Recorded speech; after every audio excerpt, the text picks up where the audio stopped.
भारतीय संविधान में समानता कौन कौन सी दी गई है? आपको मैंने बताया था अनुच्छेद 14 से 18 तक भारतीय संविधान में मौलिक अधिकार अध्याय 3 के अंतर्गत सभी नागरिकों को समानता का अधिकार दिया गया है। समानता लोकतंत्र का प्रमुख आधार है, नींव है। समानता के अभाव में लोकतंत्र की स्थापना नहीं हो सकती। हमारे यहाँ मौलिक अधिकार चैप्टर 3 में नागरिकों को 5 तरह की समानता का अधिकार दिया गया है, जो कि अनुच्छेद 14 से 18 तक वर्णित है। अनुच्छेद 14 में नागरिकों को कानून के समक्ष समानता का अधिकार दिया गया है। इसका अर्थ है भारत के अंतर्गत किसी भी व्यक्ति को कानून के समक्ष समान माना जाएगा। कानून के समक्ष समानता का अर्थ में आता है कि कानून सबके लिए समान होंगे, न्याय सभी को समान रूप से दिया जाएगा। प्रत्येक व्यक्ति के लिए एक समान कानून, एक समान न्यायालय और एक समान दंड की व्यवस्था को हम कानून के समक्ष समानता कहते हैं। कानून के समक्ष संरक्षण या समानता के आधार पर राज्य व्यक्ति और व्यक्ति के बीच भेदभाव नहीं कर सकता। धर्म, जाति, लिंग, जन्म स्थान का अंत, भेदभाव का अंत। संविधान का अनुच्छेद 15 ये कहता है कि राज्य किसी भी नागरिक के विरुद्ध धर्म, ये इस धर्म का है, ये इस जाति का है, ये स्त्रीलिंग है या पुल्लिंग है, इसका जन्म स्थान यहाँ पर है, इसके आधार पर कोई भेदभाव नहीं करेगा। सभी को दुकानों, सार्वजनिक भोजनालयों, होटलों, मनोरंजन पार्क आदि का समानता के आधार पर प्रयोग करने का अधिकार होगा। सरकार द्वारा स्थापित किए हुए कुओं, तालाब, सड़क, सार्वजनिक स्थान का प्रयोग करने के लिए प्रत्येक नागरिक समान रूप से उनका उपयोग करेगा और उनके साथ कोई भेदभाव नहीं किया जाएगा। अगर कोई भेदभाव किया जाता है तो जिसके विरुद्ध भेदभाव हुआ है वो न्यायालय में शरण ले सकता है। अनुच्छेद 16 ये कहता है कि धर्म, जाति, वर्ण आदि के आधार पर राज्य के अंतर्गत किसी भी प्रकार का रोजगार या किसी पद पर नियुक्ति करते समय भेदभाव नहीं किया जाएगा। सबको समान रूप से अवसर मिलेगा। किसी नागरिक के साथ अगर भेदभाव किया जाता है तो उसके विरुद्ध न्यायालय में शरण ली जा सकती है।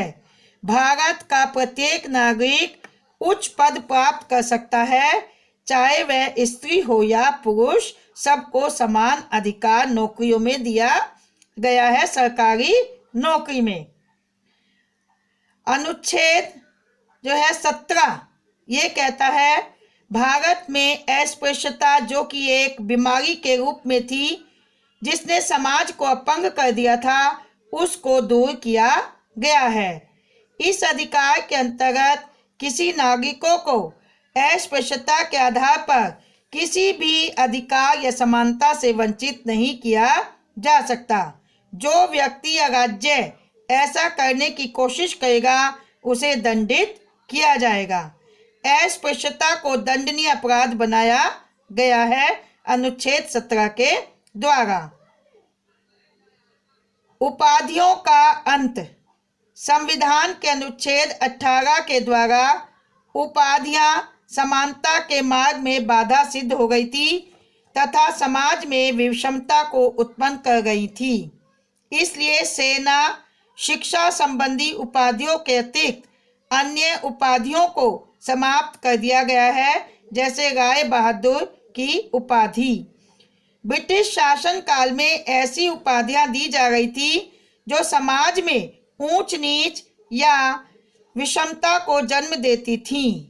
इस आधार पर इस अनुच्छेद के द्वारा ये कह दिया गया है, घोषित कर दिया गया है कि उपाधियां केवल योग्यता के आधार पर दी जाएंगी, सामाजिक समानता या समानता को बढ़ाने के लिए नहीं। समानता का अधिकार 14 से 18 तक है, लेकिन इसके कुछ अपवाद हैं, कुछ उपबंध रखे गए हैं जो समानता के अधिकार को एक तरीके से हम कह सकते हैं पूरा नहीं कर पाते या उससे अलग है। विशिष्ट व्यवस्था की गई है। महिलाओं और बच्चों की सुविधा के लिए विशेष नियमों का निर्माण राज्य कर सकता है। सार्वजनिक स्थान में प्रविष्ट होने के लिए महिलाओं, बच्चों और दलित वर्ग को विशेष सुविधाएं दी का कानून बना सकता है।